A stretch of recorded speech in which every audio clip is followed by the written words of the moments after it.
I'm good. Did you miss me? I did a lot. A lot. I really don't want to get your channel deleted, Reed, but you're asking for serious trouble if I answer that question. Well, then stop fucking talking about us, man. How much perceived value do you think we will lose? Well, I mean, we lose a lot. The establishment Republicans are not Republican in name only. That's what the GOP is. So many people want everyone else to come to libertarianism the same way they did. Right. The slave mentality is praised. All right. Thanks, I want Mike. your phone to blow up with notifications every time the show is on. Thank you, Reed.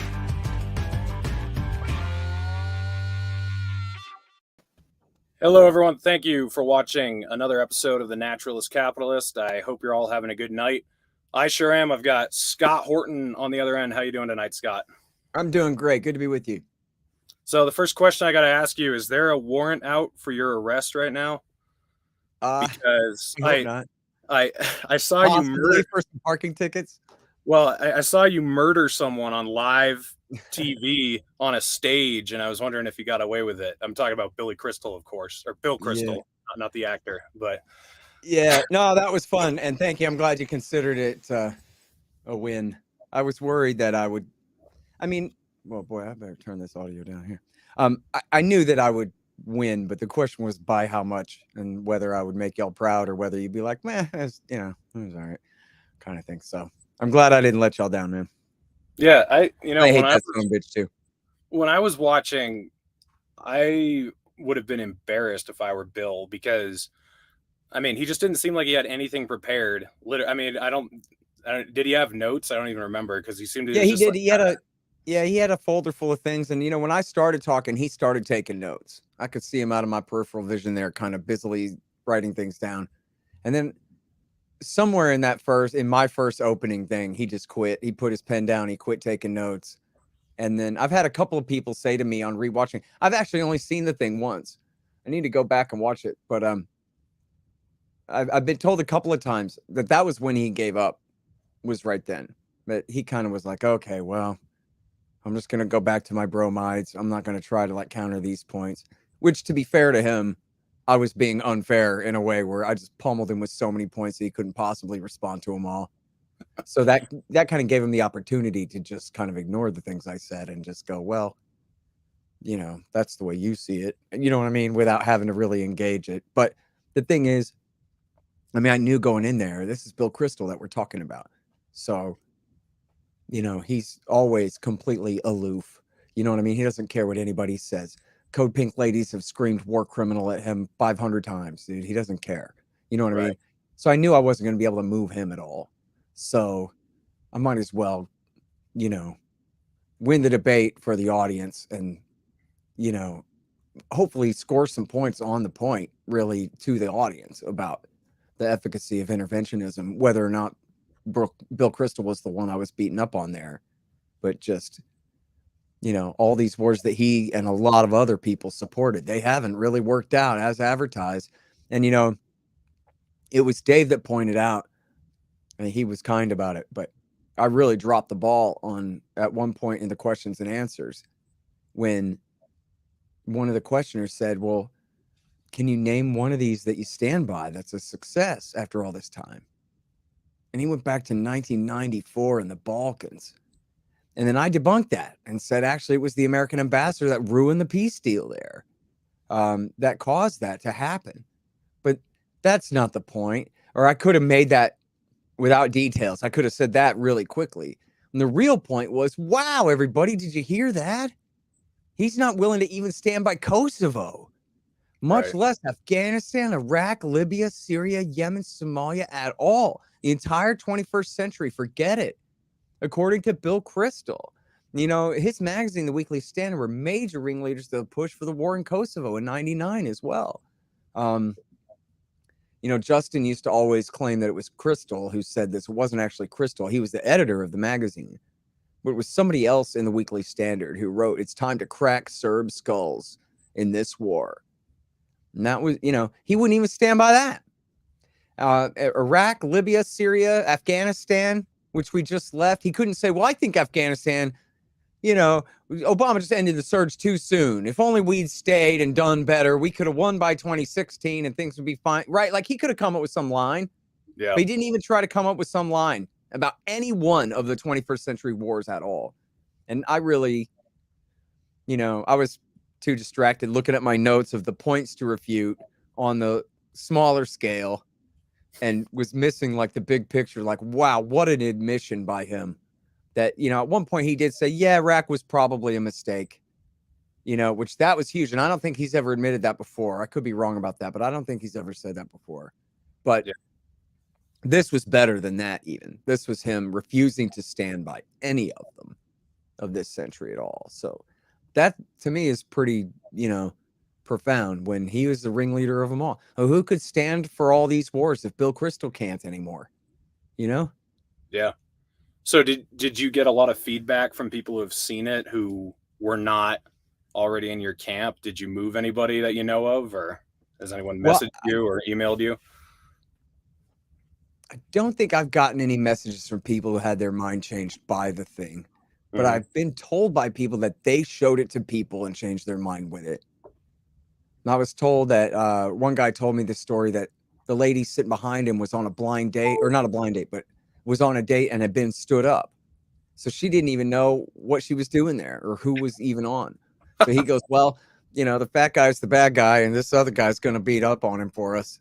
So, check it out. You'll have a good time anyway. So she stayed and watched and apparently was impressed, so I got a few of those. I don't know if anybody said to me, I really was on Kristol's side, but now I'm not anymore. But, this was one of Gene's frustrations is he kept trying to get Bill Kristol to retweet the thing because this is his hometown. And there are, he's not really a leader of right-wing hawks anymore. People, the right-wingers don't like him anymore. Yeah, right. But he is a champion of center-left liberals, now that he's like this anti-Trump Hillary Clintonite type, where he moved one click back to the left. Does that make him a neoliberal? It's funny because Bill Kristol technically is only a neoconservative by association because his father used to be a commie, but Bill was never a commie. Bill was raised as on the right. So, so now he's moving a click to the left. Anyway, point is that, there should be some New Yorker folk who think of him as some great hero for the last 5 years or whatever, who are trying to ignore the last 20. But I'm not certain if he had any people in the audience at all. I think he alluded to the idea that there may be some there, but I don't know that he was certain that he definitely had friends who showed up there for him. And he didn't do anything to promote it. And that would have been better. I would have preferred to have a bunch of hawks and a bunch of objectivists and a bunch of, people who are used to taking his side, pro-Zionist types, and then see if I can really change their minds. You know what I mean? Because I came in there with such a super majority already supporting me that, whatever, I still beat him anyway, but on the numbers, it wasn't as impressive. You know what I mean?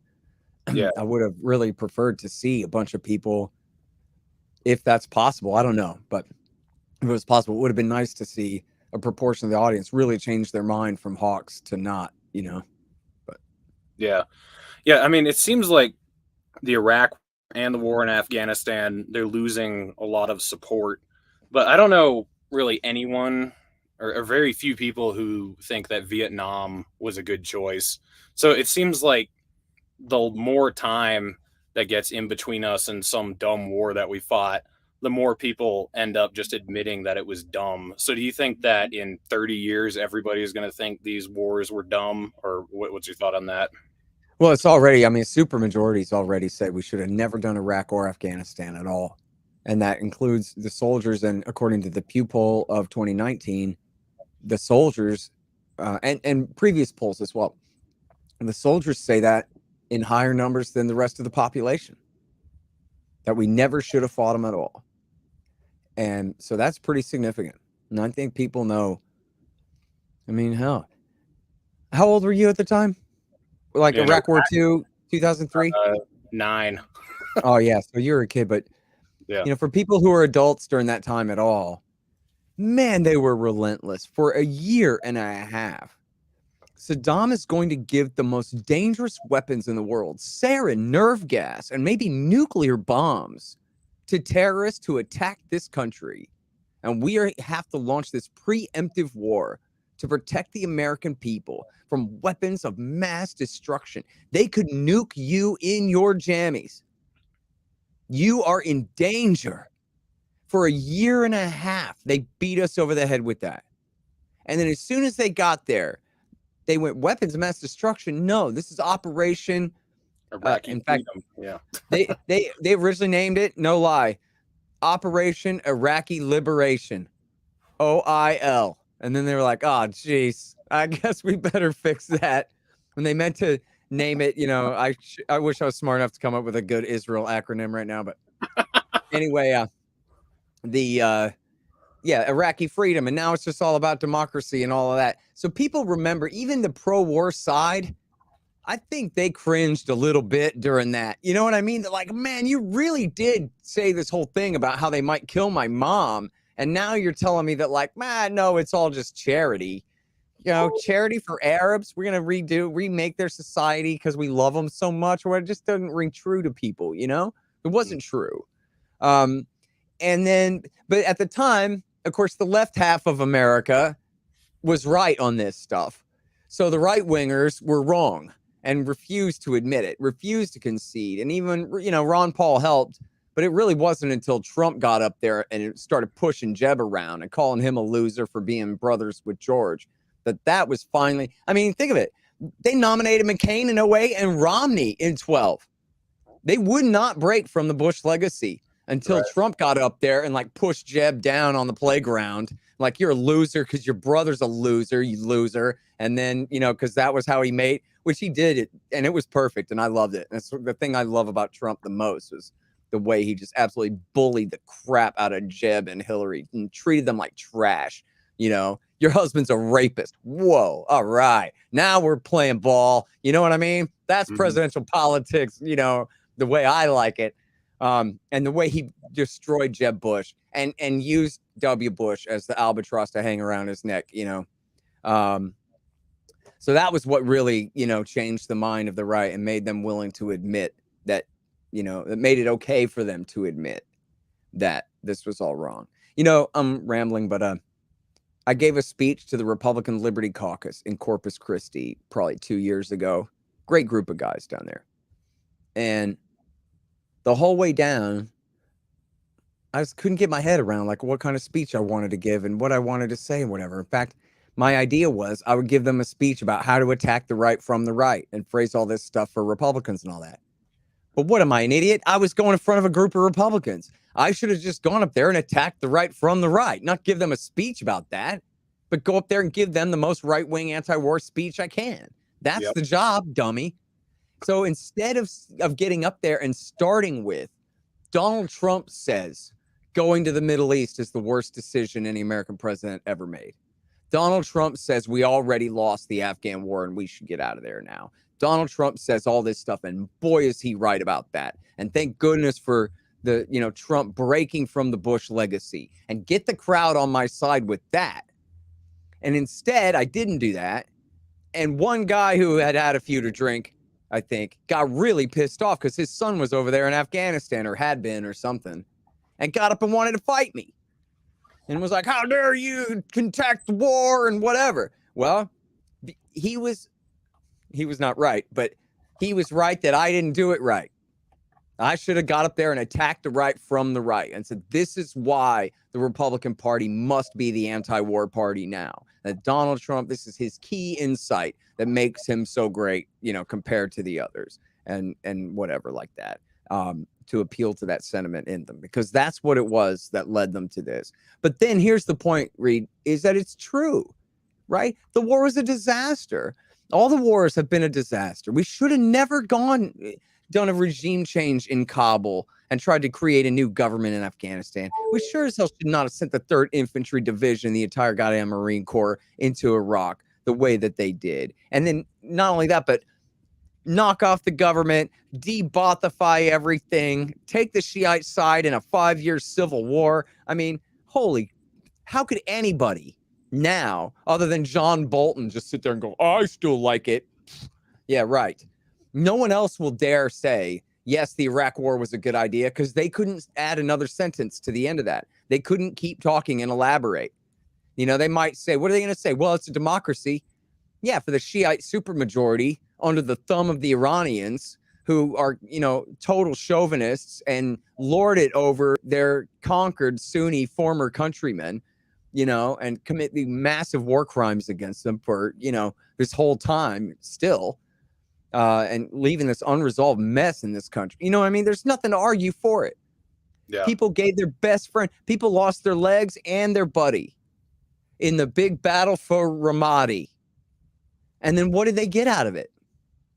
You know, what do they get out? They got nothing out of it, and they know it. There's no way. You can't point at Ramadi and go, well, there's a Disneyland there now. Aren't you so happy that we went to give these people a democracy and turn them into a Western country or whatever was the lie?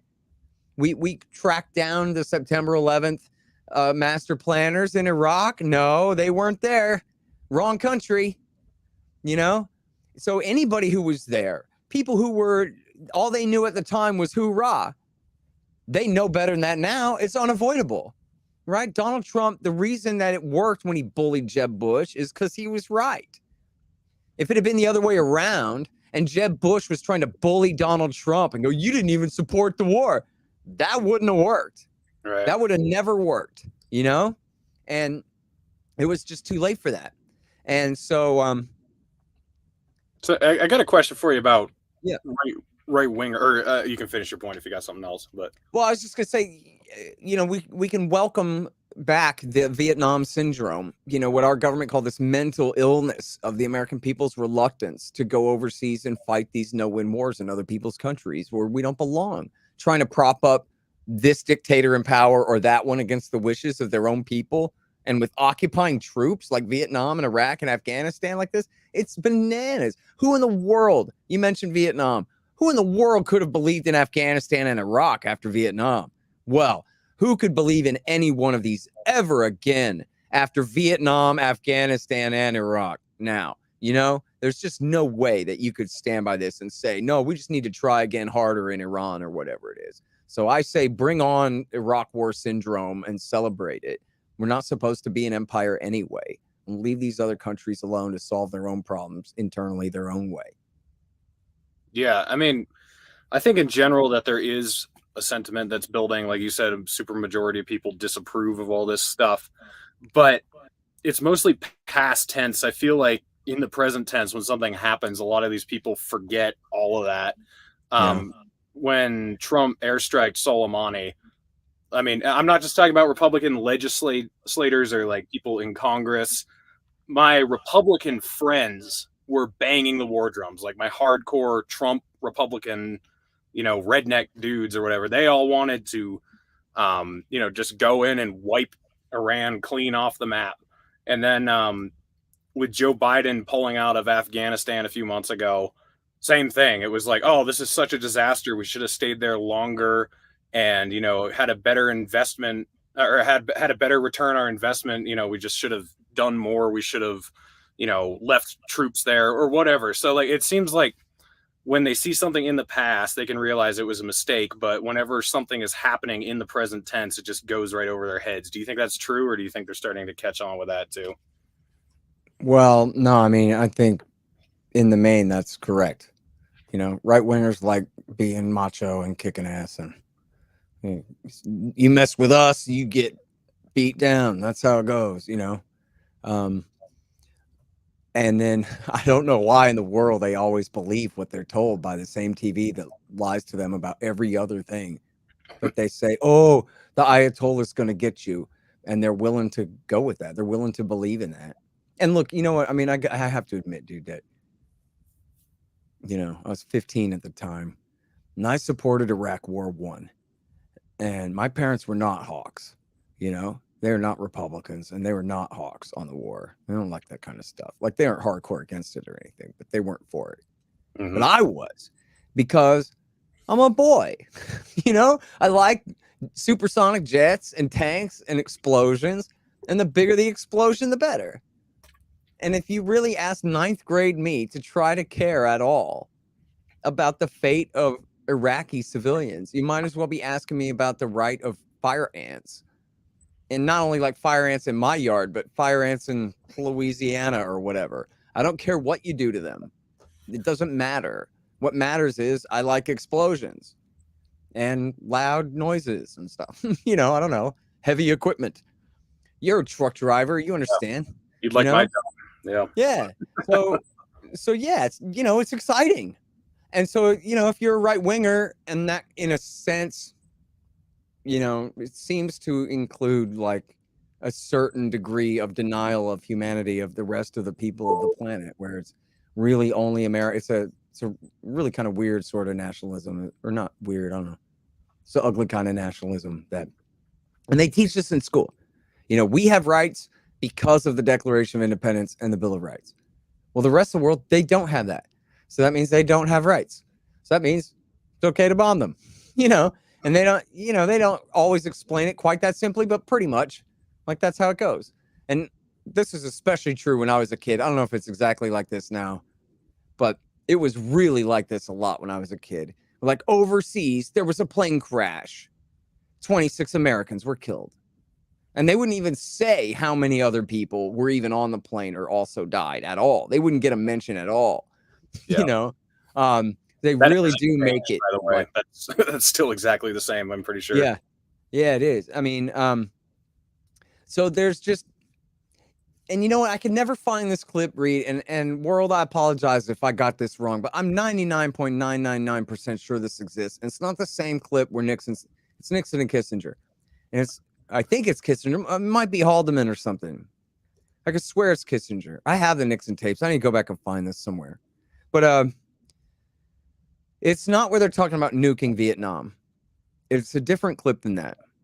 But it's Nixon says something like, look, man, you have to understand that I'm a president and I deal on the level of a leader of a state with other leaders of states. Civilian casualties in other countries, that's just below my purview. Like, that just doesn't matter. It's a separate level of morality. People killing people, that's one thing. But I am a statesman. And so it's different. I can kill a few million people. He just goes on to explain that's just the outlook. And I think a lot of Americans do have that outlook. And boy, TV's told us that we hate Iran for 40 years straight, and we never have carpet bombed that country. So you could see how like there's a little bit of feeling of like pent up aggression here. The Ayatollah is Hitler, but we never do anything about him. Don't you think it's time that we do? And then it's such an easy thing to answer yes. What are you, Neville Chamberlain, giving in to Hitler at Munich? Come on, it's time to stop appeasing and start being a man and standing up for truth and justice and righteousness. And then those narratives are very simple to sell, very easy to sell.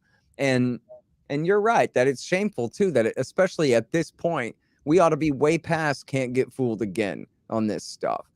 How could anybody think, well, I mean, just reason it out. If the Ayatollah is so bad, how come we haven't gone to war with him this whole time then? How come W. Bush refused to bomb him when Dick Cheney tried to convince him to do it? And the answer is there's nothing to fight him for. In fact, W. Bush complains in his memoirs. Oh, man, when the CIA came out with their national intelligence estimate, verifying that Iran only had a civilian nuclear program and not a nuclear weapons program, well, that took all my military options off the table. How was I supposed to take military action against a country when my own intelligence services say they're not making nuclear weapons? I can't. Damn CIA for telling the truth that one time. And that's the reality of it. By the way, 100 times better than this interview of me, no offense to you, is Jeff Deist's interview of Dan McAdams. There's a brand new one on the Mises podcast of Daniel McAdams from the Ron Paul Institute. And he's Ron Paul's foreign policy guy for the last 20 years, co-host of the Liberty Report, of course. And they just had the greatest episode. It's so good. And one of the things they talk about is the threat of Iran. And McAdams is just like, get out of here with this. Yeah, the Ayatollah, he goes, yeah, the Ayatollah's been making nukes for 30 years. Boy, I guess he's on a really long coffee break because he never seems to get around to finally ever finishing a single one. Yeah, it's because it's just not true. The whole thing is a hoax. It always has been, as he says, an Israeli-centered hoax. You know, they have their panic attacks, and we're supposed to appease them. You know. Mm-hmm.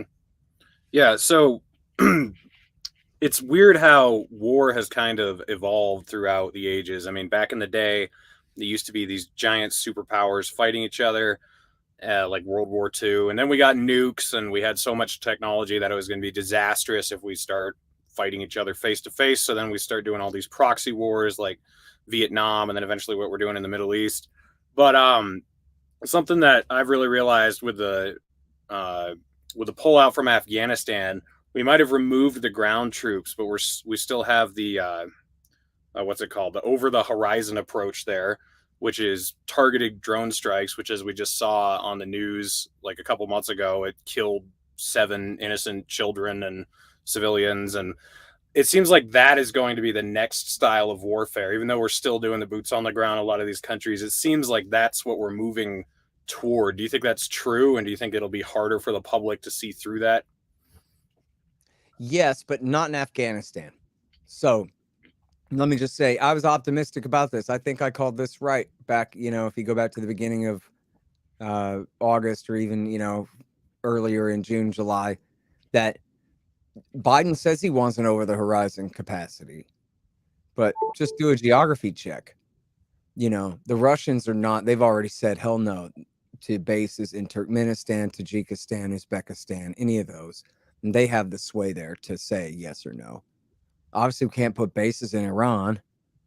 And then, so it all comes down to Imran Khan and his government in Pakistan. And are the Pakistanis going to let us have a drone base there to fly missions against ISIS or whoever in Afghanistan? And I think the answer to that is no. And that leaves us with, long range bombers flying out of Qatar, or, possibly aircraft carriers in the Indian Ocean, but I'm not certain their range. And they got to fly over the not the Hindu Kush, but whichever giant mountain range. I forgot the name of it. There on the Afghan-Pakistan border there. When we go by land from the port of Karachi, you got to go all the way up to the Khyber Pass before you can take a left and get into Afghanistan, because there's a giant mountain range in the way there. And I know that really cuts down on the range of the F-18s flying from aircraft carriers in the Indian Ocean there. So I think when they do whatever strikes they do in Afghanistan, they can only launch them from Qatar. And it's just not very effective. They have essentially no intelligence on the ground. ISIS in Afghanistan is the Taliban's problem now. And my bet is that the Taliban will solve it quite readily. And probably they will overdo it and be pretty brutal about it. But I don't think, what we call ISIS in Afghanistan now are essentially Pakistani refugees of Obama's drone war there in 2010. And they came just like the Afghan Taliban would seek safe haven on the Pakistani side of the border. These are Pakistani Taliban who are seeking safe haven on the Afghan side of the border. So then the Afghan government intelligence service, the NDS, and I don't know that the CIA was involved in this, Reed, but I can only presume that they were, because the NDS is nothing but an agency of the CIA, essentially. The National, or NSD, National Security Directorate. They work directly for the CIA. So it's, I think it's Osman Bornan. Osman Bornan is the guy that wrote this great article on the origins of ISIS. And he talks about how the CIA was using them and was paying them to attack against, to do attacks against the Pakistani government as revenge for the Pakistani government backing the Afghan Taliban. And then they were also trying to back them against the Afghan Taliban for a while.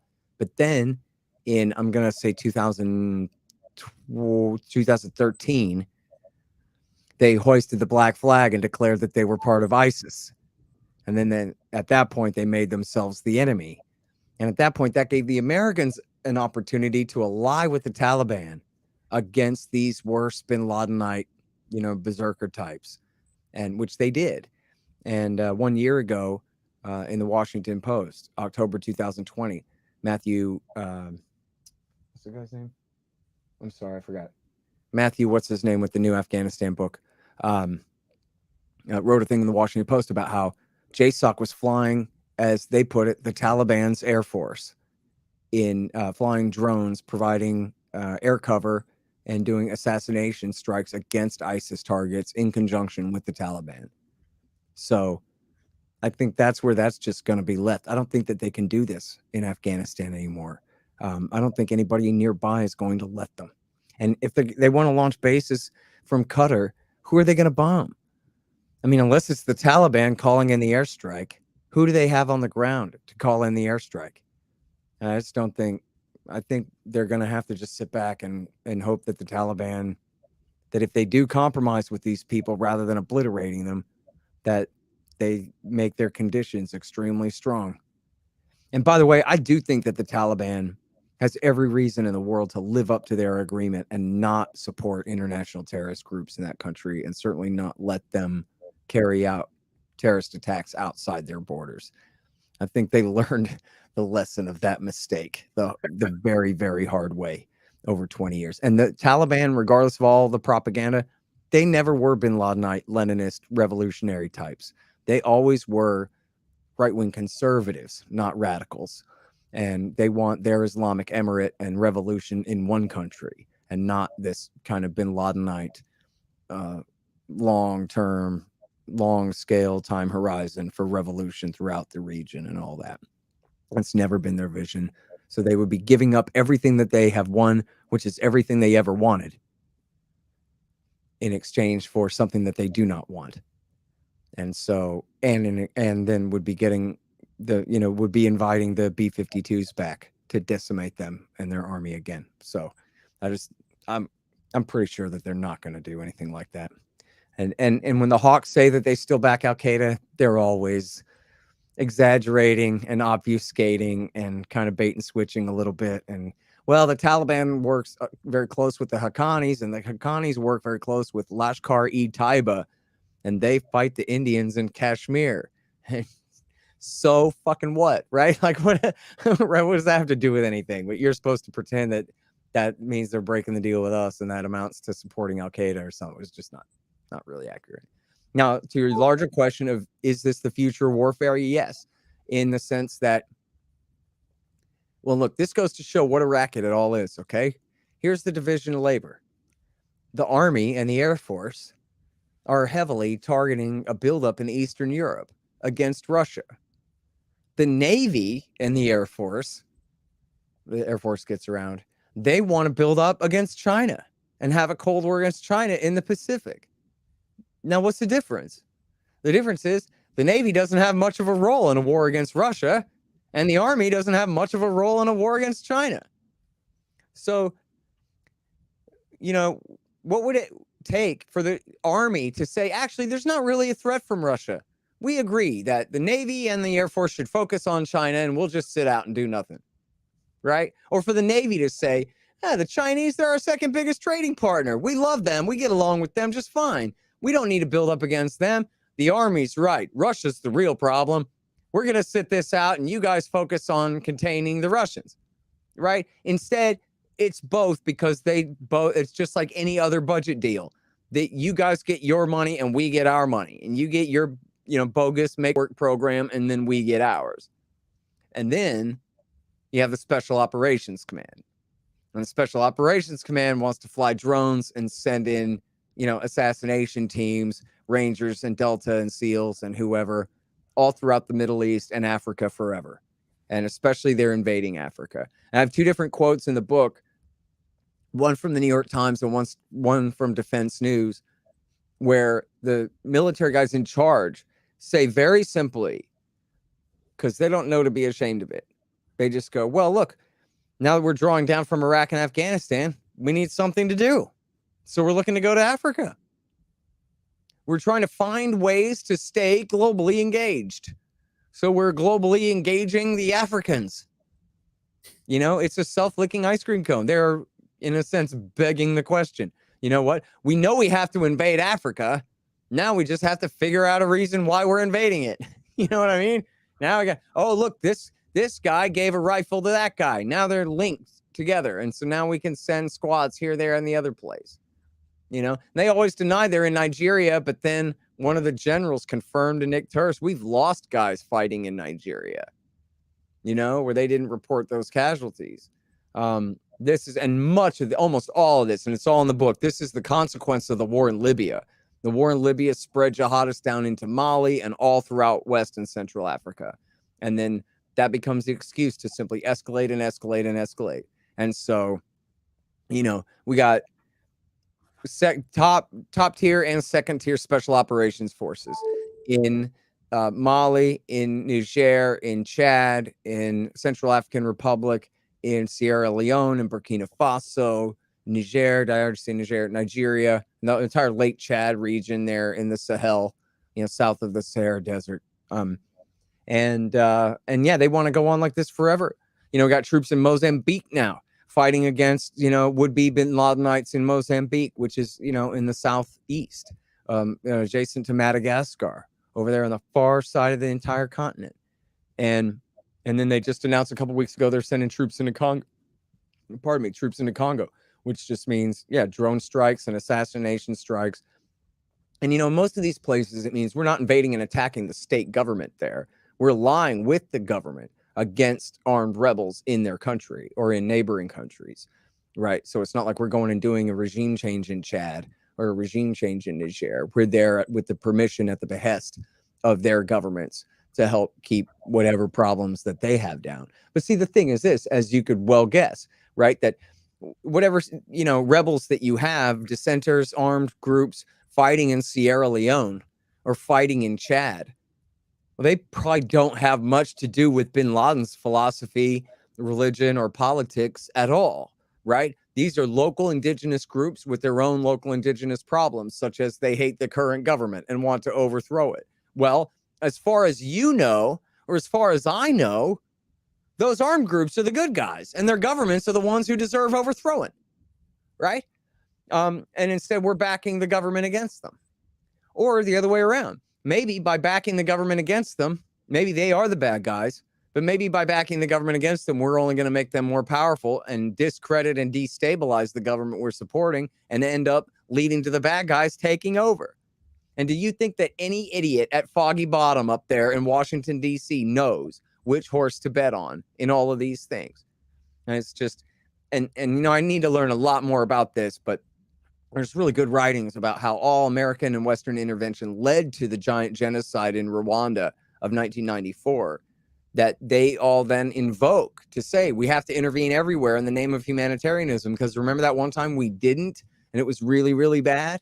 And yet that whole thing was a consequence. In fact, there's a great article you might remember last December. Tommy Raskin was the son of a congressman who wrote for us at antiwar.com. His father's a Democratic congressman. I forgot his first name. But he unfortunately committed suicide at the end of last year. But he had written this he was a really bright young man. He's like 25 years old or something. But he'd written this really great article for us at antiwar.com about how that was all America's fault in the first place, of course, you know, back screwing around there in the 1990s, supporting this dictator and that one.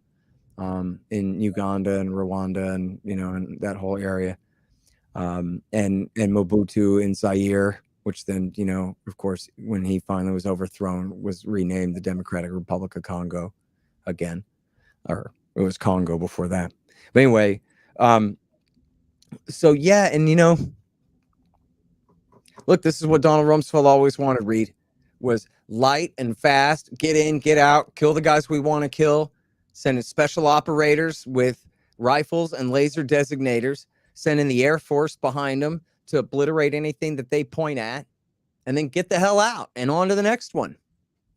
And, you know, if somebody has to remake something, let the UN do it. Let the State Department do it. And, you know, this is a big part of Rumsfeld's whole transformation of the military, was he didn't want large occupation forces with any intent to stay. He wanted light and fast, get in there and kill them and get the hell out. And I don't know if you know, but this is what got him fired in 2006, was he finally wanted out of Iraq. He said, look, at some point, they're going to have to figure this out for themselves. And if we favor one side or the other too much, we're going to end up, you know, setting the balance all wrong here. We should just quit now. And they said, you're fired, and brought in Robert Gates and did the surge. You know, but anyway, I mean, not that I'm sticking up for Rumsfeld. He was horrible, but I'm just saying that was his conception of things. Was he wanted to, you know, I don't know how much he wanted to really scale down the army, but he didn't really want to use the army. He wanted to use special operations forces, but not like, you know, large scale infantry divisions marching around. And, but then, you know, of course, they'll say, yeah, the problem was he wanted to do occupations light and fast, but, you know, Bush had decided to stay. So we needed a much bigger and more robust occupation and program of reconstruction. All that. But that's all, you know, the wrong conclusion. And we shouldn't have gone at all is the right conclusion, you know. But they'll end up blaming his light and fast doctrine when the mission wasn't for light and fast. The mission was for heavy occupation, but it shouldn't have been. It should have been neither, you know. But as far as the sending special operations forces and drone warriors, CIA drone warriors and special operations and Air Force drone warriors around the world, I mean, who's going to stop them, man? I don't know. Yep. And again, they are at the invitation, quote unquote, of many of these governments. They go in there. I'm sure they make them an offer they can't refuse. But they're not, again, they're not invading and fighting against these state governments like they were in the case of Libya, for example, which was a regime change against the central authority there. But like in Mali, they were fighting jihadists who were the consequences of the war in Libya and who were doing a regime change of their own that we were trying to undo, you know? Yeah. So, yeah, you and I did a video like 6 or 7 months ago, the first time he came on here, episode 67, for those who are watching who want to go see it. And we talked about Rand Paul and Tulsi Gabbard and how they didn't really oppose the war on terrorism. They just opposed regime change wars. Clip came out of Tulsi Gabbard like a month ago or so. Dave did an episode on it where she was supporting drone strikes. And a lot of the reaction from people was, what happened? What did she suddenly flip on? But as you and I know, like that's kind of always been the deal. She's always been against regime change wars, but supports killing terrorists. So my question is, I'm more of an advocate of ugly government. I like it when the government is blatantly authoritarian and obviously shitty, because then people oppose it. Whereas if the government is kind of this benevolent hand trying to help people, or at least people perceive it that way, then they're not as alert. They don't, I mean, if you look at like over the last year and a half, when they finally said they were going to do vaccine passports, that was the final straw for a lot of people. They were like, nope, you're not doing that over my dead body. And people actually started standing up and opposing what was going on. My question is, like, people like Tulsi Gabbard and Rand Paul who oppose these regime change wars, but they support killing terrorists and targeted drone strikes. Are they actually better, or are they more dangerous because they get a lot of supporters like me, and they kind of draw away from this deeper cancer that is taking place, and one that fewer people even realize is happening? Or what do you think about that? no, I mean, I see what you're saying, but no, worse isn't better. Mm-hmm. You know, less worse is less worse, and we're stuck with that, but it is what it is. And to be clear about Tulsi Gabbard, for people who don't understand, to boil it down, the Obama government's policy in Syria was completely bananas. It was just insane. And, you know, on top of that, treasonous. But crazy is the more important part. I mean, they chose the bin Ladenites, the very worst factions from Iraq War II, Al-Qaeda in Iraq, Zarqawi guys, and they remade them the mythical moderates in Syria and said, we like these guys better than Bashar al-Assad, the clean-shaven chin-wearing, three-piece suit-wearing dictator, secular dictator of the country, because he's allies with Iran.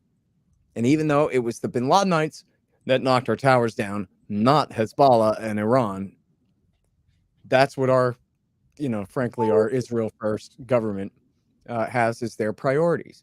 And that goes, you know, especially we're talking about the Obama years here.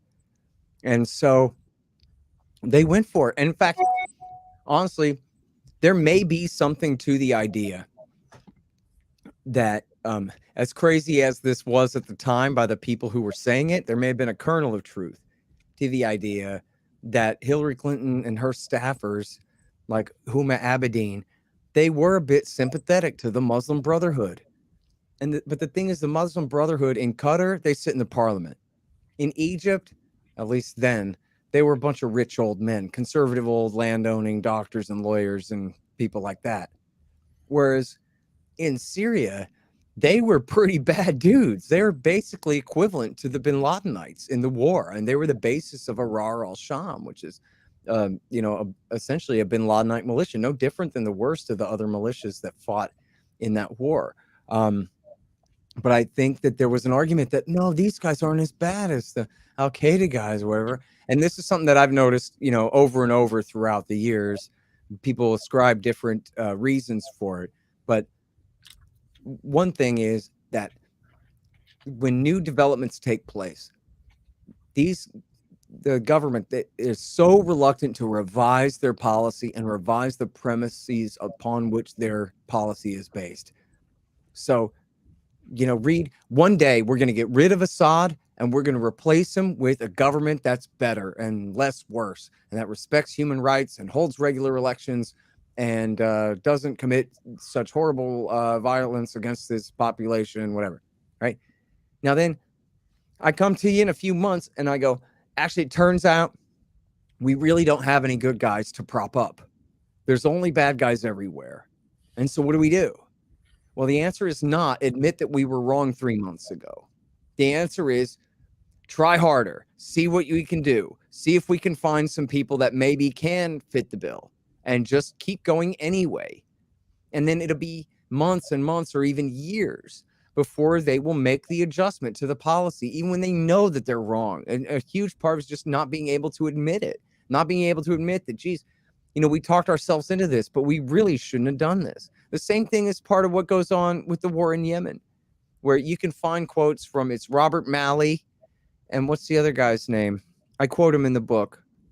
But Malley and his buddy, who they were both in the Obama government, they wrote an article for The Atlantic about how, geez, we're so sorry that we started this war in Yemen. And in fact, it's not that article. It's a different article where Malley's co-author on that article says something like, it's really remarkable about, just how not only the kind of strange way that we stumbled into this war in Yemen and supporting the Saudis in this war, but geez, it's also really kind of remarkable and weird how we were unable to stop. Why we didn't correct it. Why we didn't call the brakes and say, well, it's not working. Operation Decisive Storm, we're 2 years into it now. What are we going to do? Instead, we just let it go on autopilot. Right? Same kind of thing in Syria. We're on the Iraqi side of the border. The bin Ladenites are the bad guys. And we just fought, and we're still fighting for the Shiites against the radical Sunni bin Ladenite, the bin Ladenite edge of the Sunni insurgency there. But on the Syrian side of the line, the Shiites are the bad guys, and the Sunnis are the good guys, no matter how bad they are. No matter if they suicide bomb schools full of little children, no matter if they behead people for refusing to convert from being Druze to whatever, Salafi thing that they're pushing. If they act like dictators in every town they take over and all of this stuff. They just refuse to admit that we should not be doing this. If we shouldn't be doing it now, then that would mean that we maybe shouldn't have been doing it the last few years too. We don't want to have to admit that. And so they just continue on. So anyway, I'm sorry to get to the point about Tulsi. Tulsi Gabbard was in the National Guard in Iraq War II, stationed in a medical unit at the Balad Air Base north of Baghdad during a period of really bad fighting, I think in 05 and 06, before the surge, but still. So this lady's seen more than her share of guys screaming as they die. Okay. She has seen war, not pulling triggers, but she's seen the guys medevac in there where others are trying very desperately to save their lives, crying for their mama and all of the worst part of the nightmare of war. She's seen all of that. Now, fast forward a few years, put her in Congress and tell her, the guys that blew up, those guys that you saw die, They're the good guys now. They're moderate rebels and we like them. Well, for someone like her who knows the difference, she's just found this unacceptable. It's just crazy. Same thing for Mike Flynn. Mike Flynn is an insane anti-Iran hawk. I mean, he's really a kook. He co-wrote a book with Michael Ledeen saying that, Iran is leading an alliance of Iran and North Korea and Venezuela and Nicaragua against us, whatever it is now. This is the new axis of evil in the world. This guy's bananas. And yet, ask him to support Al-Qaeda in Syria just because they're fighting against the Shiites who are friends with Iran? Nah, sorry, I pass. Right? And in fact, Seymour Hersh wrote about this. When Flynn was the head of the DIA, he was passing secret intelligence to the Germans to give to Assad to use to kill al-Nusra. He was essentially insubordinate against Obama's treason, saying, I won't go along with this. I'll undermine it. And was, again, passing intelligence to the Germans to give to Assad to kill the CIA's terrorists on the ground. That was when he's the head of the DIA. So that's the deal with Gabbard too, is, a war against anyone who could be associated in any way with the bin Ladenites. Yes, forever. A war against a secular dictator that empowers those same terrorists just because he's friends with the Ayatollah? Nah, no way. And so, but then that was the reality of the policy at the time. So that was why she was so quote unquote controversial at the time, because she was upset about what was going on and she was complaining about it. But that made her the loudest anti-war voice in America, even though she was only against the insanity and the treason. She wasn't against the war against the bin Ladenites. And the reality is that I will concede to her is that there's probably more bin Ladenites now than ever before. The wars, in the past 20 years have done nothing but create wide open spaces, and not just spaces, but battlefields for Al-Qaeda types to thrive in Iraq, in Libya, all across North Africa, into Syria and in Yemen. I mean, Reed, you hear me talk all the time about the war in Yemen. The war in Yemen is not the war against Al-Qaeda in the Arabian Peninsula. The war in Yemen is the war for them. Right. Okay, but so now what happens when I get my magic wish and they finally stop bombing the Houthis and starving and genociding the population of that country, and Saudi leaves and UAE leaves?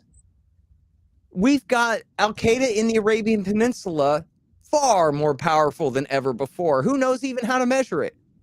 At one point, they ruled 7 towns, including one major city, and their entire tax bases, seized military bases and weapons magazines. I mean, Al-Qaeda in the Arabian Peninsula, they had their own little mini state. Or they did for a time. They've joined with the UAE's forces, for public relations reasons, because it was, about to backfire on them. They were doing too well. But I'm almost certain that even the New York Times said, and I phrase it that way quite deliberately, that this was an admission and a concession on their part. That it could have been Reuters, but I'm 99% sure it was even the New York Times said, well, if the Al-Qaeda guys in Syria have a safe haven in the Idlib province, then the Al-Qaeda guys Al-Qaeda in the Arabian Peninsula sure have a safe haven around the port city of Mukalla right now. So in other words, let's say, forget my magic wish. Let's say Tulsi Gabbard gets her magic wish. So all of the regime change wars are canceled. We're not targeting the Shiites anymore. We're only targeting the bin Ladenites, but we are targeting the bin Ladenites. Okay? That could be a major war for years to come. We have thousands of these guys right now in the Idlib province in Syria under Turkish protection, maybe tens of thousands of them.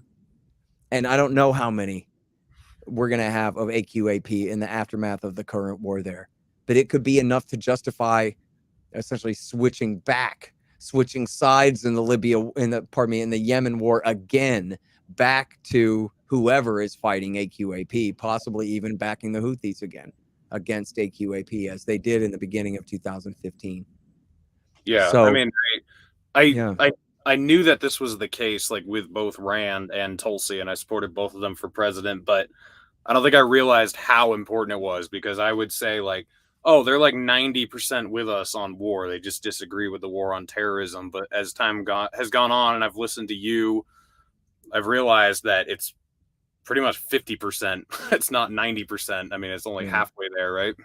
That's right. And listen, I mean, I think it's also worth pointing out that, I'm sorry, I wish I remembered better what it was that she said in that stupid interview with Tucker. But I do know, and I mentioned this on your show before, that when she was running for president, oh, and someone asked me before, what's your source for that? The source is her Twitter feed. It was a video on her Twitter feed where she said, look, we have Al-Qaeda in the Idlib province. We have Al-Qaeda in the Arabian Peninsula.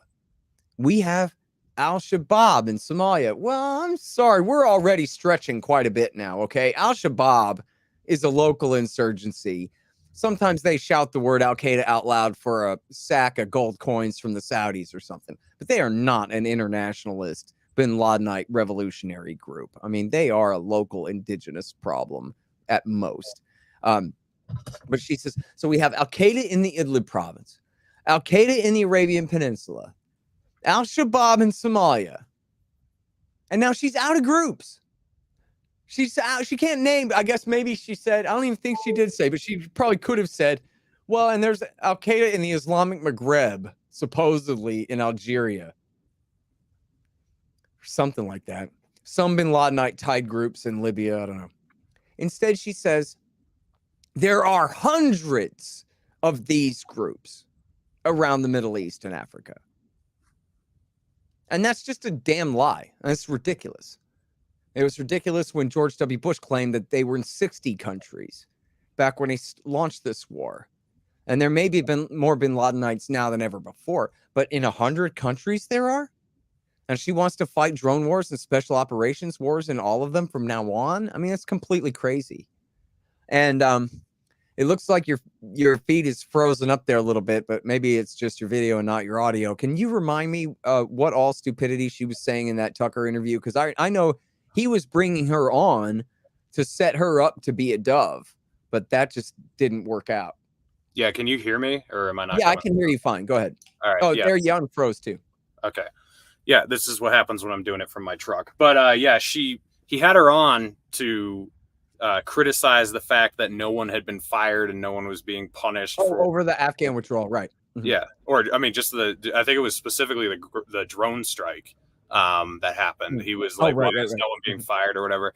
And then instead of saying, yeah, this is terrible, she gave like a 5-minute defense of drone strikes and saying, look, we can either do these regime change wars or we can target these Islamic extremists and, take them out in a more, more singular manner. Right. And then that was the joke, right? Was she was there to address this drone strike that obliterated 2 families, 7 children, and 3 adults. And all she could say was, yeah, targeted strikes like this are what we have to do. Right. That's pretty bad. Yeah. And it goes to show, look, I got to tell you, too, people are really taken aback by that. Why? It's because the first time they paid attention to Afghanistan in 15 years. That's why. The Americans have done nothing but bomb innocent people there. And, for people who pay close attention to it, that was just one last atrocity on the way out. A pretty fitting ending to that, overall atrocity of a war. But these happen all the time, Reed. And, there's 2 Jack Murphys on Twitter. One of them has that big beard with the different colors. And the other one does not have a big beard. He's the special operations guy, former Green Beret. And he used to write for Soft Rep, which is like Special Operations Forces. I don't know what rep stood for. Anyway, he writes for crap. I'd have to find it, man. I'm sorry. I can't remember the name of the publication anymore.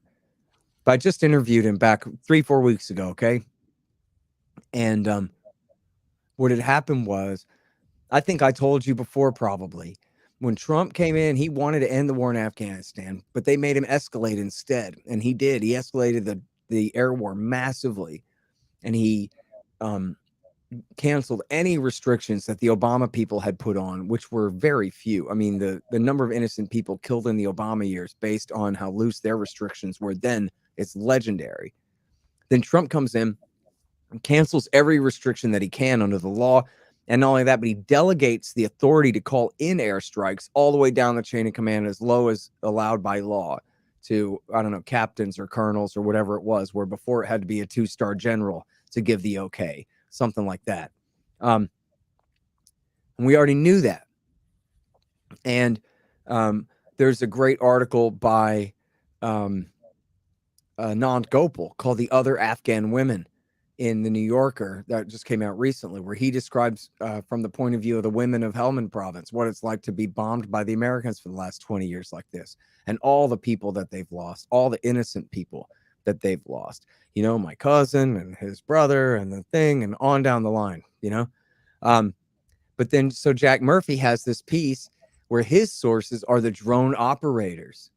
His sources are the Army guys or the, you know, Air Force guys, and I don't know, CIA or whoever, who are talking to him. They're the ones pulling the triggers. They're the ones killing people in the Helmand province. And they're telling him, man, all we do is kill innocent people. 2 guys walking down the street. Oh, that's suspicious. You're dead. There's no phones anywhere, no cell phone towers, no phone lines anywhere. The only way anybody can communicate is by CB radio or by walkie-talkie. Well, if you see something, we're talking about drone pilots now. If you see something that looks like it could be an antenna, kill them. An antenna means Taliban, right? And we already know from when they had the place crawling with soldiers that their intel was absolute garbage. Speaking of Mike Flynn said there's no point in having a drone war when we don't have any good intelligence who we're killing. And that's why we need a big surge. Then we'll know who we're killing. Well, that was not the right answer, but he was right about the problem. We don't even know who we're killing. And then when we do that, we're killing innocent people. We're driving people right into the arms of the insurgency. He derided it as, instead of counterinsurgency, merely anti-insurgency, which is ignorant and stupid and counterproductive. You know, you can read that. It's a big report he wrote on the lack of intelligence in Afghanistan. It's at the Center for a New American Security website. But anyway, he was right about that they had no intelligence, you know, worth a damn. They were killing people based on this guy's SIM card was once in contact with this guy's SIM card, was once in contact with this guy's SIM card.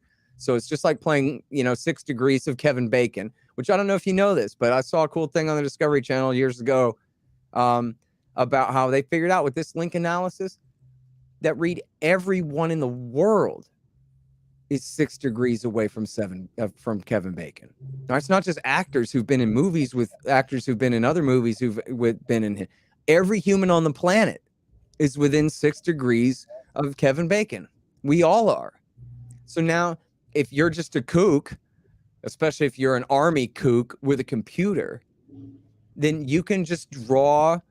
You know, there used to be this website, Global Research. Oh, it's still around. I think it was Global Research that had a tool where it just had lines, intersecting lines showing powerful relationships between different people and institutions and whatever. But they don't really tell you what the lines mean or how strong these connections are. Maybe these people are enemies with each other. I don't know. You know what I mean? Like, you can look at it however you want. Well, that's how the Army does it. They essentially have conspiracy theory computer programs that pretend to impart like important knowledge or meaning behind connections between cell phones. But it's just bullshit, man. It's not even knowledge. It's just data, right? It's not even information. It's just data. And they treat it as though it's not just knowledge, but intelligence, which means it's really smart. And you can't ever call it stupid because it has intelligence right in the name. We have this intelligence that says that this phone talked to this phone, talked to this phone, and this guy we think is the Taliban. So then we kill all of them. And it's just innocent people. And that's how the war's been for years and years and years, for 20 years. And, you know, I mentioned a few number of atrocities in my book, maybe like 5 or 8 in Fool's Errand. And I have people complain that there's a gratuitous amount of blood and violence in this book. Like, fine, we got the point. Sometimes innocent people get killed. But, like, Well, geez, I don't know. That's pretty important. It's kind of the point. They say that they're fighting this war to help these people. But how many of them can you kill before that's no longer even partially plausible? There was one where a helicopter gunship, I guess an Apache, killed these 8 boys who were out looking for firewood, collecting firewood. And one of them survived because a limb from a tree fell on him and essentially concealed him. So they blew away everybody else. And then this little boy lived and told the story about it. And I was thinking about that. I've talked about this before, I guess. But I remember when that happened, when it first happened, that story first came out. And I was counting them up. And I was thinking that 8 boys, that would be me and all the boys in the neighborhood where I grew up.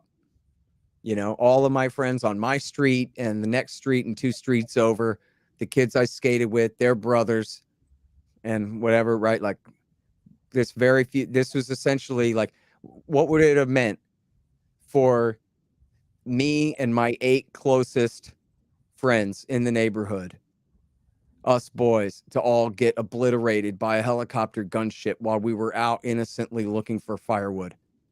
Right. And what would that have done to our families? What would that have done to our neighborhood? Who would the survivors have been? Who would my mom and dad be after me and the boys all got shot up by a helicopter? Right? Radical. How could they go on? How could these families survive that? What is their life now? But that's just another day of the war in Afghanistan. It was like that for 20 years. But somehow, oh no, come on, we mean well. We're just here because we love you so much. We're not here to punish you. We thought those were bad guys. We were protecting you from them. Sorry about that. Yeah. As long as I'm rambling, I got another. I think I might have told you this one too. I'm sorry if I'm so repetitive, but I know a guy, Frank Ledwidge, who is Her Majesty's Royal Navy intelligence officer from the UK, was stationed down there in the Helmand province. And he told me that an Afghan asked him, "What are you guys doing here? Why are you even here?" And he said, "Well, some Arabs crashed a plane in a village called New York in a valley far away from here." And the guy says, "What does that have to do with me?" Yeah. Right? Like, for anybody who's familiar with a map, the Arabs are all from 1,000 miles west of Afghanistan. Okay. On the other side of Persia from Afghanistan is where the Arabs can be found. Right. This poor Pashtun in the Helmand province has never seen an Arab in his life. Right. It's like asking him if, about an Eskimo or something. Right. He doesn't know what that is. Yeah. And even just think about it, he has to tell him a village called New York. Because 1, the guy's never heard of New York, the most important city in the world. And 2, he's never heard of a city. Yeah. He can only tell him it's a village because the guy doesn't have a concept of what a town is, much less what a city is, much less what New York is, or the new world on which East Coast it sits, right? This guy has no clue. And then to go along with that, I just saw this a few weeks ago. I tweeted about it. If anybody was patient enough to go trolling through my thing back a couple of weeks, you could probably find it, where it's a Brit, shows pictures, like high quality printout, laminated copies of the September 11th attacks. The planes crashing, the towers burning and collapsing. And he shows them to first these 2 young farmers. They're like in their 20s. And this young Afghan farmer, he goes, "I have no idea what I'm looking at. I mean, I got to tell you, lady," he goes, "listen, all I know is I put seeds in the ground and then I try to turn it into a plant to eat. And I have to tell you, I'm sorry. That's all I know. Mm-hmm. I don't know any other things. I don't know about the world. I don't know." And he was telling the God's honest truth. The extent of his knowledge was his property and put water on a seed and some sunshine and hope that you have something to eat later. And that was it, right? Yeah. This guy has been living in total deprivation of every kind his entire life.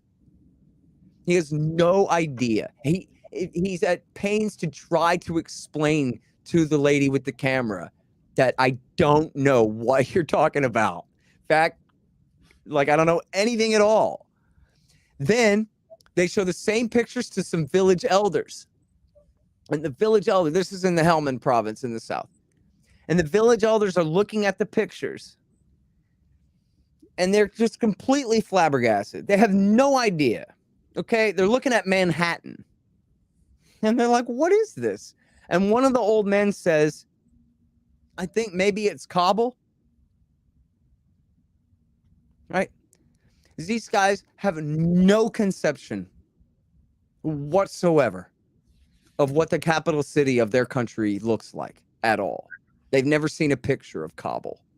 I have to tell you, I've never been to Kabul, but I've seen some pictures of it, and I can tell you it doesn't look the first thing like Manhattan, even 20 years ago. Okay? It's the most technologically sophisticated place that's ever existed in downtown Manhattan. Everything steel and glass, every bit of it. There's no mud. There's no buildings made out of, you know, homemade crap. This is a megalopolis. This is the center of everything. And these old men go, maybe Kabul. And now here's the point.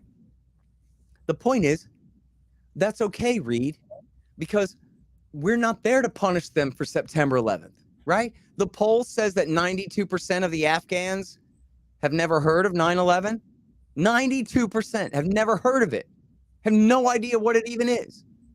No Afghans were involved in it, so it makes sense. But we're not there to punish them for that. We're there to help them because the poor dears were enslaved by the Taliban. Yes, Bill Clinton helped support the rise of the Taliban 5 years before the regime change in 1996. But never you mind that. We decided that they're really, really bad guys. And now, not only are we going to overthrow them, but we're going to fight a war for 20 years to back whoever is friends with the people we put in power in Kabul.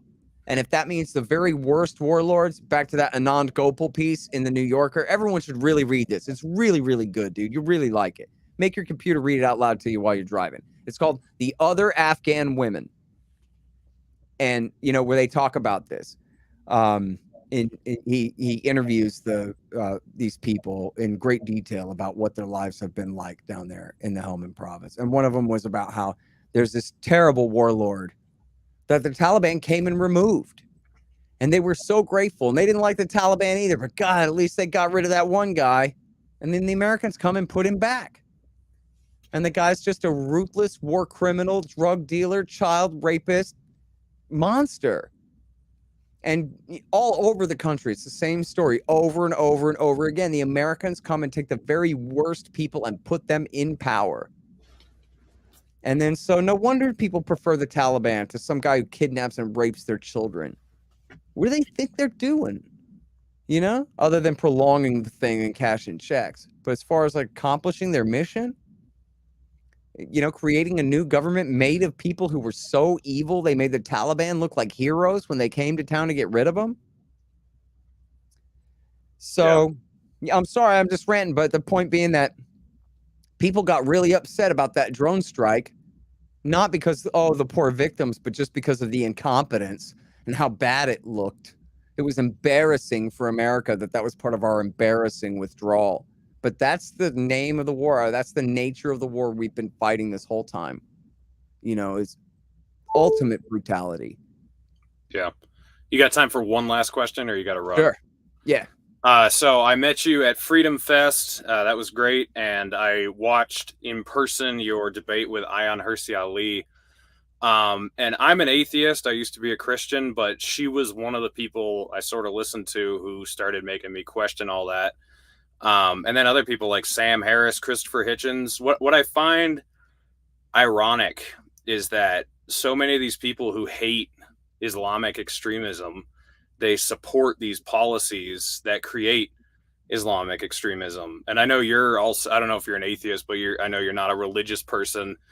Do you find that aggravating at all? Because there are all these like great Christians who are anti-war and, all over the place. But a lot of these atheist speakers, they're just really, they've bought this neocon dogma hook, line, and sinker. I just wanted to hear what you think about that.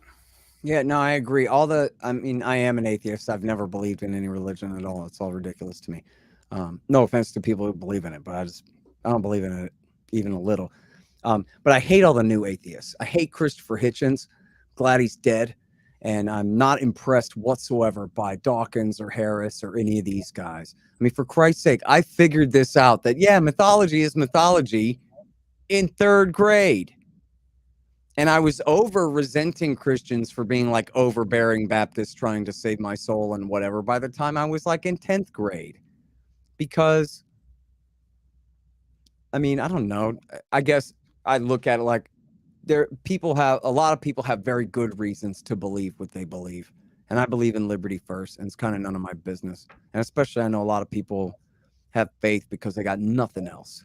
Their lives have been completely ruined by people or by happenstance or whatever it is, and the only thing they got left in the world is their faith. So I don't ever want to get between people and their beliefs. I'm not about that, and I always really resent that about all of these, atheist industry types, where and I see the harm that it does to people in some ways too, but I think it's probably overall it's more good than harm, and I definitely don't see the good in trying to separate regular powerless people from their faith, so that's my first point about all of that kind of thing. Then secondly, as you're kind of indicating here, look how cynical this all is. Religion is so bad. It's so bad, especially Islam. Really, huh? Well, Allah is just Yahweh. How come I don't hear Bill Maher going on and on about how stupid and horrible Judaism is? He only picks on Christians and especially Muslims. Same for Harris and Hitchens. Hitchens was good on Palestine for a long time. I don't know if he ever, really focused on the religious excuses for the frauds and the violence perpetrated on the Palestinian people there. But it seems like it's really easy to pick on Muslims when you're in a supermajority country fighting a war on behalf of the Jewish state. And you go, oh, yeah, who's really bad? People who believe in the religion that's the supermajority religion of the countries that we're bombing right now. Give me a break. If you read The Clean Break by David Wormser, the neocons' plan for why we need to get rid of Saddam Hussein in Iraq. The reason why is because we want to steal the West Bank. We don't want to have to give up the West Bank. And if we can, and Gaza too, but especially the West Bank and East Jerusalem. And if we can, finagle a position of strength in the region, stronger than we have now, then we won't have to give up the West Bank. We can have our cake and eat it too, and screw everybody else. Now, you ever heard Bill Maher do an episode of the show where he talked about how absolutely insane that is?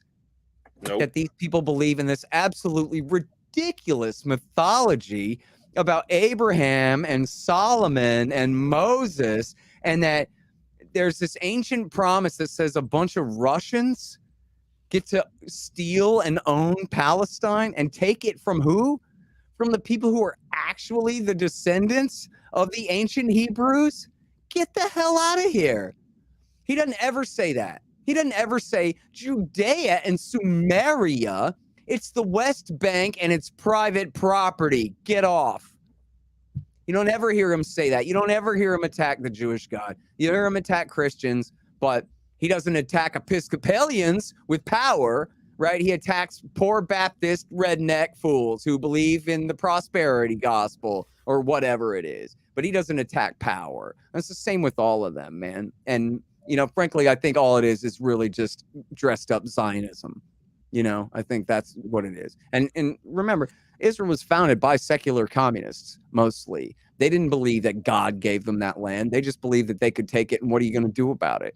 But you don't have to be religious to be a Zionist. It helps, though, if you need a supernatural rationalization for violating the purely obvious natural rights of the people who you're confiscating property from and ruthlessly persecuting and killing and lying about all the time, bearing false witness against constantly, and so, yeah. And look, I mean, I think Islam is, as a derivative of Judaism and Christianity, is also ridiculous. Like, all of it is. But, so are ancient Chinese dragons and Gilgamesh and Zeus and Athena and all ancient mythology. It's all whatever, the Mayan gods. Those are the one true gods, right? Right. It's, whatever. I don't mean to sound like I'm more anti-Jewish, because I'm not. I'm just, I'm not a monotheist, but I'm not a Hindu either. I don't believe in any of this stuff. And I do think that it's plainly cynical that these professional anti-religionists, as they fashion themselves, almost exclusively pick on Muslims when they're the ones on the receiving end. You know what I mean? In fact, yeah. I mentioned that Daniel McAdams interview today. I love Daniel McAdams. And in that interview, he talks about, he calls it the Lou Rockwell rule, about just don't repeat CIA talking points, right? Don't demonize your government's enemies. Sure, there are plenty of problems with Islam and with Islamic societies and whatever. But right now, your government is collecting excuses for bombing them. You don't need to help to participate in that. It's the same thing like with North Korea. Oh, North Korea is the common tyranny. Yeah, I know. Guess what? So does everybody else already know that. So all you're doing is chiming in and helping out when the American empire is demonizing one of their official enemies, and they don't need, your support. It's the same kind of thing here. And in fact, as I said, I think in my debate with Hirsa Ali, that or in that panel discussion, that look, there are plenty of things about the Muslim world that, if we believe in natural rights as we do as libertarians, that we would love to lecture some Muslim countries on for their terrible violations of human rights. Just because we don't believe in intervention doesn't mean we don't believe that other people in the world don't have the right to be free, especially to be free of torture, to be free of killing and dispossession and all of these things, to be free of, for example, religious persecution. And so it would be great if we could focus on criticizing countries who are falling short in those ways without being the world's worst hypocrites on the issue, and just take like the last 20 years as a counterfactual. Like, what if it had been Harry Brown and not W. Bush? What if Harry Brown had sent the Delta Force to kill bin Laden by the end of 2001, and then the entire war on terrorism was over? And all he did was bring all of our troops home and all of our ships home and all of our planes home, abandon the world empire, and then from a position of not hypocrisy, lecture the world about how we're doing our best every single day to have a society of liberty here. And the rest of the world, you ought to all try to be like us. Look at what a great job we're doing. And in Pakistan, you guys need to respect freedom of religion better. And in Afghanistan, you guys need to stop raping little kids. And in Somalia, where Hirsa Ali is from, you need to stop with the FGM. And that's a big thing among the Kurds as well. That the rest of humanity has figured this out. You're doing it wrong. And if we have to ridicule you to death until you stop, we will. But we're not going to mass murder you at the same time we're lecturing you for falling short on human rights, because then that would look really hypocritical and cynical and stupid, wouldn't it? And so I really believe that, man. I have to say, like, when I play back the counterfactual of the last 20 years of a Harry Brownian foreign policy, I could see, quite easily that, obviously there would be some reactions in some places and whatever. but that overall liberty around the world would be advancing. Self-government, and I'm not a big fan of democracy for all it entails, but regular elections are a big improvement on not having regular elections in, 999 out of 1,000 nations. And respect for liberty and respect for the American principles of natural rights and individual liberty, the way of the Declaration of Independence and the rest of the American Creed and the Libertarian Creed, that I think that would all be doing so much better all around the world. Look at how they say, well, we thought if we helped China get rich, that then they would adopt liberty and democracy and stuff like us. Well, you know what? Maybe that was working, and maybe the war on terrorism is what short-circuited it, right? Maybe the war on terrorism made the Americans look like such bloody, corrupt hypocrites that they just made all of that freedom and liberty stuff into just a joke. It's nothing but like a marketing slogan anymore. Nobody believes it anymore. Nobody takes it to heart anymore. And the people of China, the ruling elite especially, but the people in general, like, what reason do they have to take anything the Americans say to heart? Freedom and liberty. Hey, you guys just got finished killing 2 million people who didn't attack you. 2 million people who did nothing to you. How could anybody in the world think that, yeah, the Americans, they're the ones who really got their act together, and that's who we need to follow? And that's who, that was why in the debate with Crystal, I was trying to attack the neocon from the neocon. Well, and frankly, for that matter, in the debate with her Ali, I was trying to say, if you want to spread liberty to the world, the last thing in the world you want to do is lead with violent military force. It just doesn't make sense. You want people to accept liberty, you're going to have to sell them the idea on the open market for a reasonable price that they'll be willing to pay. Otherwise, it's just not going to take. Simple as that. And, I heard, again, the McAdams interview, it was something Dice said about one of the problems is he's almost paraphrasing me from the debate with Crystal. And in fact, I cut this line. It was too long, and I had to cut for time, and I went over time anyway. But I had a line in there about part of the problem is the neoconservative. Oh, I did say this part. The neoconservatives and their neoliberal counterparts never really understood what liberty was about in the first place. They have this weird, twisted conception of it, and so then they get it all wrong in the way that they try to export it. But I did have a line before that where I quoted his father's book, Two Cheers for Capitalism, Irving Kristol's book, that, these were guys who never really understood natural rights, individual liberty, free market economics, and any of this stuff. They've all been, essentially kept house intellectual, court intellectual think tanker types this whole time. So they never really understood liberty. So they didn't even realize what hypocrites they were being in using all of this violent force in the name of freedom and self-rule. To them, that's just how it's done. And there wasn't anyone there to say to them that this is the fatal flaw in your program here, which, by the way, I think a lot of that was cynical in the first place. But there was, to a degree, they believed that they could do anything, and that if they could help to spread self-government to more nations, then the people there would be grateful and would be pro-American after that. I think there was quite a bit of that belief there on their part. Yeah.